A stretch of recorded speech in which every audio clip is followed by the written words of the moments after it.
Hello everyone, in this video we are going to talk about signal transmission.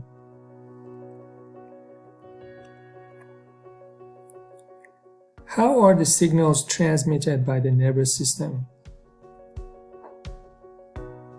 Well, the basic function of nervous system is to transmit signals from one part of the body to the another one. That's what you know about the nervous system.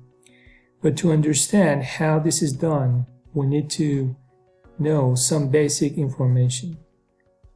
Okay, so let's have a look at the basic information related to our nervous system, and then we can watch the video and see how much we can learn from the video as well.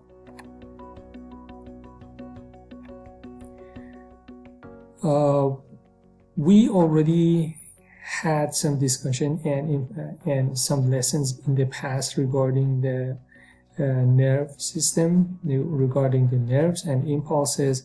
Especially we already talked about action potential. So if you don't remember, you can go back and look back to our previous lesson regarding action potential. However, I'm going to review that part here as well. A nerve impulse is an electrical signal that is used to convey a signal in the nervous system.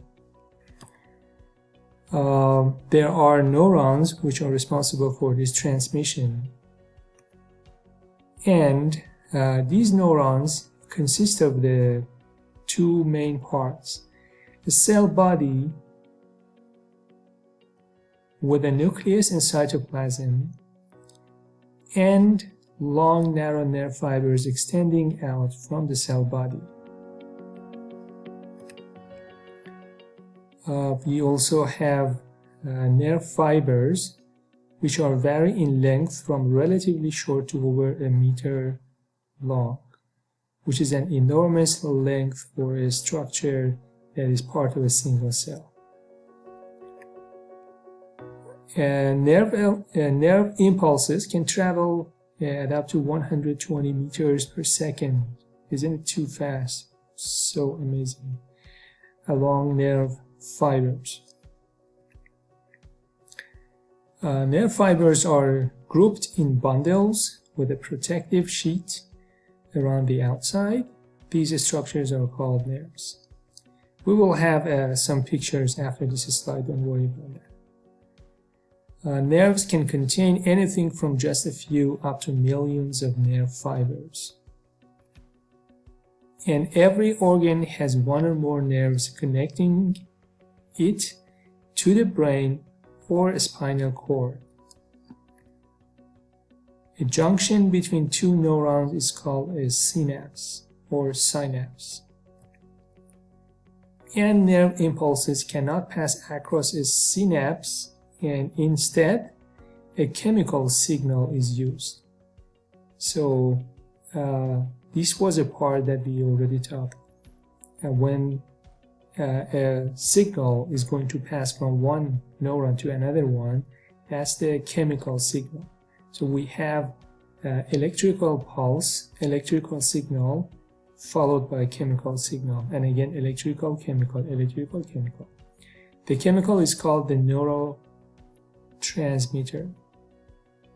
And I am sure that you remember one of the most important famous neurotransmitters that you have heard so many times, dopamine, right?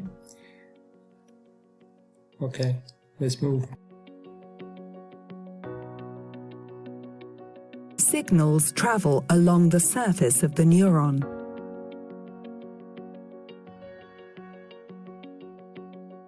Particles known as ions are responsible for this.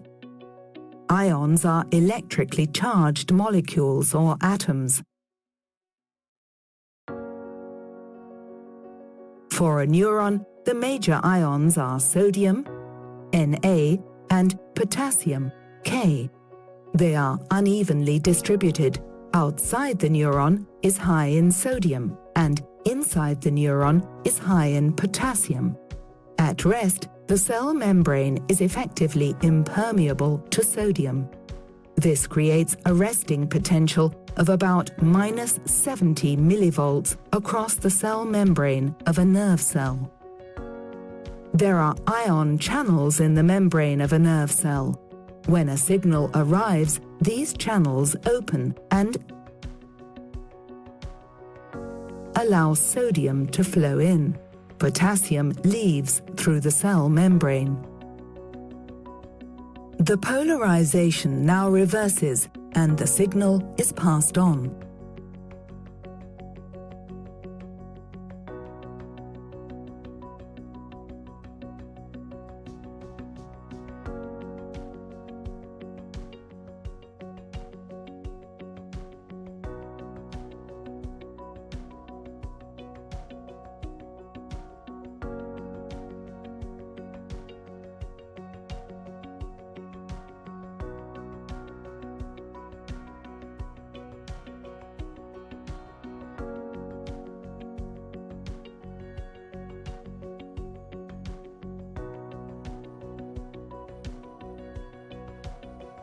Healthy nerve cells contain a balance of ions, ions being positively or negatively charged atoms. Because of these ions, the movement of nerve impulses through individual nerve cells involves both chemical and electrical changes. Before a neuron transmits an impulse, its outside layer is composed of electrically positive ions. Its inside layer is composed of electrically negative ions. When the neuron is at rest, there is no movement of chemicals into or out of the cell. When the neuron is stimulated, electrical and chemical changes occur. At the stimulated point, the outside of the nerve cell becomes negative and the inside becomes positive. The ions change places. As soon as the impulse passes, the stimulated point returns to its original electrical and chemical state. The passage of the nerve impulse along the cell causes a similar pattern of changes throughout the neuron. Before individual parts of the cell can pass another impulse, they must rest. In some neurons, this recovery period is as brief as 1/1000th of a second.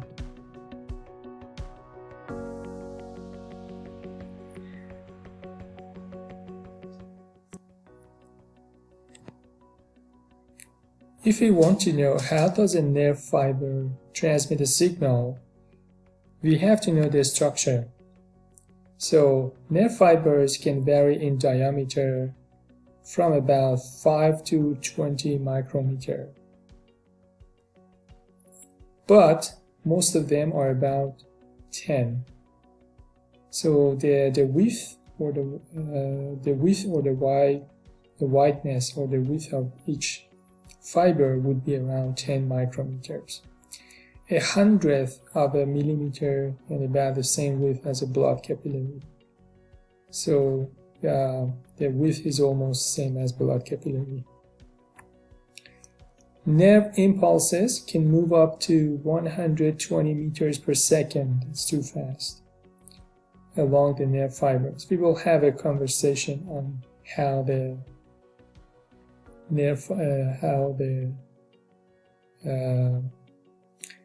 impulses are passing through the nerve fibers later.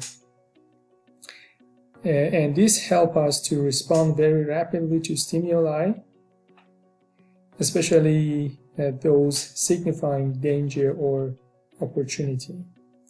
And these are the reason that we can react very fast. 120 meters per second, that's too fast. So, hundreds of nerve fibers are visible where a nerve has been cut. This is the hundreds of nerve fibers. And the shape is such as a rope. A rope-like collagen molecules hold the nerve fibers together in a bundle. And the collagen molecules, they are keeping the nerve fibers together. So the structure of a nerve fiber is very simple, and they are cylindrical in shape and consist of a cell membrane with cytoplasm. It is this membrane that is central to the movement of the nerve impulses. So there is a membrane for each cell fiber or nerve fiber, and that makes the possibility for passing the signals. There is always a voltage across the membrane due to an imbalance in positively and negatively charged ions between the cytoplasm inside and the fluid outside. This is about the action potential as well, and how the inside and outside of the cell membrane have the positive and negative and different charges that makes it possible for sending the signals or impulses. This voltage remains at minus 70 millivolt, except when an impulse is passing. So there is a positively charged and negatively charged between two sides of the membrane, and this changes is around minus 70.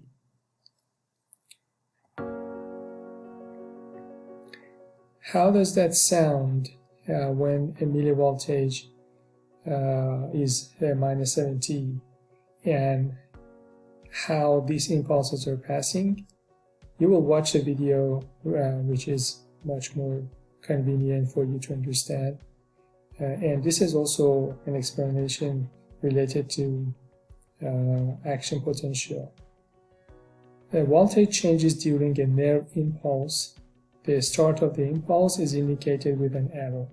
Here is the place that the impulse is started. And as you can see, it's the minus 70 as millivolt. And then it needs to reach to the threshold, which is minus 55. And then there will be a polarization and depolarization in which there are a movement of the potassium and sodium ions in the opposite directions, so that makes it possible for this difference and for these different charges.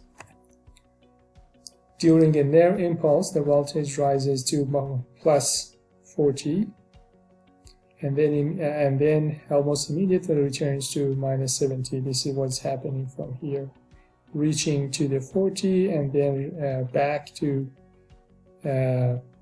original situation fast. These voltage changes are due to channels in the membrane opening briefly and letting ions through, and then closings. As I said, there is a video, and you will see that how these channels are opening and closing, and it allows the movement of sodium from one side to the other side, and again another channel movement of potassium from one side to the other side. And that makes it possible for changing the polarity or the charges from one side to the other side. The first channel to open allows sodium ions to diffuse inward. This is how I showed you also. Sodium goes in, causing the voltage rise to plus 40. And other channel then open, allowing potassium ions to diffuse, causing to return to minus 70. So first the channel open for sodium, and then channel open for potassium, but different channels. And these are together making that impulses possible. Pumps in the membrane also are responsible. Then move the sodium and potassium ions back where they started, and to prepare for another nerve impulse. So here is the YouTube video, and I will show the video so you can understand. one of the nerve bundles, or fascicles, contains hundreds of individual nerve fibers. Each one of the nerve bundles, or fascicles, contains hundreds of individual nerve fibers. Here's an individual neuron, with its dendrites, axon, and cell body. The dendrites are tree-like structures. Their job is to receive signals from other neurons and from special sensory cells that tell us about our surroundings. The cell body is the headquarters of the neuron. It contains the cell's DNA. The axon transmits signals away from the cell body to other neurons. Many neurons are insulated like pieces of electrical wire. The insulation protects them and allows their signals to move faster along the axon. Without it, signals from the brain might never reach muscle groups in the limbs. Motor neurons are responsible for voluntary control of the muscles all over the body. The operation of the nervous system depends on how well neurons communicate. For an electrical signal to travel between two neurons, it must first be converted to a chemical signal. Then it crosses a space about 1/millionth of an inch wide. The space is called a synapse. The chemical signal is called a neurotransmitter. Neurotransmitters allow the billions of neurons in the nervous system to communicate with one another. That's what makes the nervous system the body's master communicator.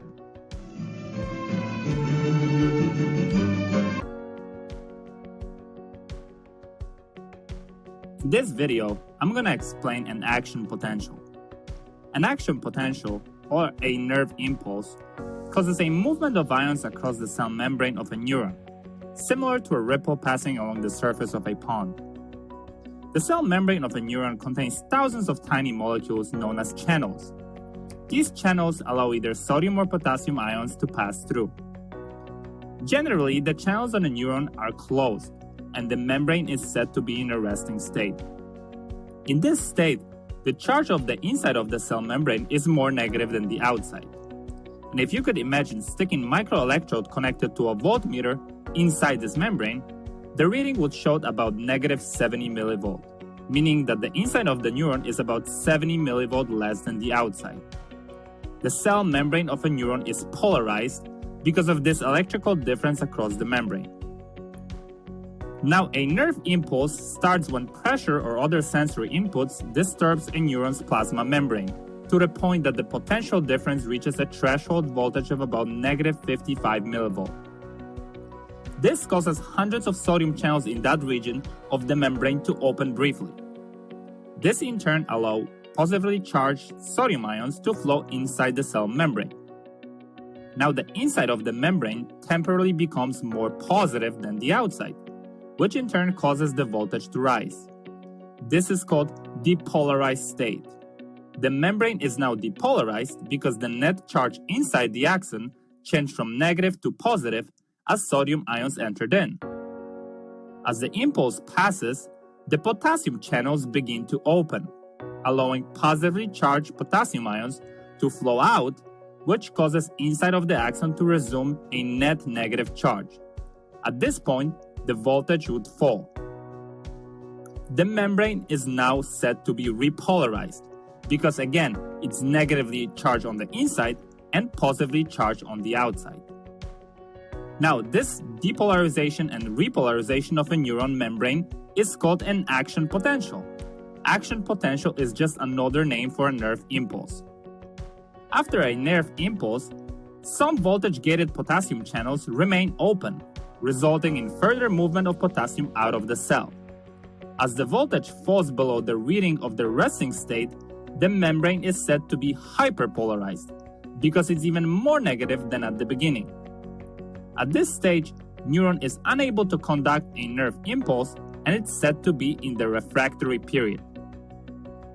The refractory period is a very short period during which the sodium-potassium pump continues to return sodium ions to the outside and potassium ions to the inside of the axon, thus returning the neuron to resting potential. So in summary, an action potential, is just a wave of depolarization and repolarization. It's not an electric current. It's just a series of voltage-gated ions channels opened and closed. Thank you for watching. Nerve impulses have some distinctive properties. They are all or nothing. Either there is a full nerve impulse with the voltage rising to plus 40, or there is no or none at all. I think you understand this very well, because it shows that if either there is a signal or there's no, so we don't have a between situation. So that's why once it reaches to the threshold to trigger the signal will be triggered, and there is no between. That's the meaning of this first sentence, all or nothing. The second characteristics or property for the impulses, they are one way, because an impulse always starts at the one end of the nerve fiber and travels to the other side. It never goes in the opposite direction. This is only one direction, from one side to another side. This is the second property. And the third one, they are domino effect. Pause the video and think about domino effect. Yes, I think you mentioned correctly in your mind. Domino effect. Do you remember what is domino? Or have you ever seen those playing that they are just by making one move from the first one, you will see that the rest are moving because of the first one move, and all of them are there's no way that you can stop the transmission from one to the last part, and all the parts are touching each other until the end. So that's the meaning of the domino effect. An impulse at one point along the nerve fiber causes an impulse at the next point along the fiber, and so on from one end to other. So once the impulse is passing from one neuron to the other one, again it happens again. So there is no from one to another. So that's the domino effect. If you remember domino effect, I can just try to show. If you push this one, the next one, then that would be something like this, and this also, and the second one will be affected by this one, by the first one, and the second one also would be like this, and then we have the third one, so the third one also will be affected by the first two. So then we have the structure like this. So all of a sudden, if you push the first one, then it pushes the second, and the second is pushing the third one, and so on. So that's the meaning of domino effect. Once one nerve is affected, for the impulse, it passes the impulse one by one. It's time for Think, Pair, Share. Can you think of any other examples of all or nothing, one way, or domino effects? Pause the video and think about that. Discuss whether the spread of a disease within a population has the same properties as transmission of a nerve impulse along a nerve fiber. And discuss whether the movement of an impulse along a nerve fiber is an example of reaction or interaction.